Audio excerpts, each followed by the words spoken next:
سلام، وقتتون بخیر. در محل فدراسیون فوتبال هستیم. گویا شما ثبت نام کردین در حوزه ریاست، خودتون معرفی کنید و صحبت دیگه ای هست در خدمت شما هست. سلام عرض ادب و احترام به سمت خودم از شما اصحاب محترم رسانه تشکر میکنم. کیارش خداونده هستم. به لطف جمهوری اسلامی ایران و نگاه ویژه‌ای که مقام معظم رهبری نسبت به جوانان دارن، توفیق شد به عنوان جوانترین کاندید هیئت رئیسه فدراسیون فوتبال ثبت نام کنیم. در بخش مدیریت ورزشی هم به عنوان مشاور رئیس، عضو کمیته اقتصادی، در بخش فوتبال هم به عنوان مشاور اقتصادی لیگ‌های دسته اول کشور فعالیت داشتیم.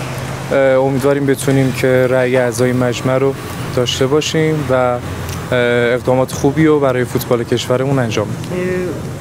نواب یا نایب رئیس دوم خودتون معرفی کردی؟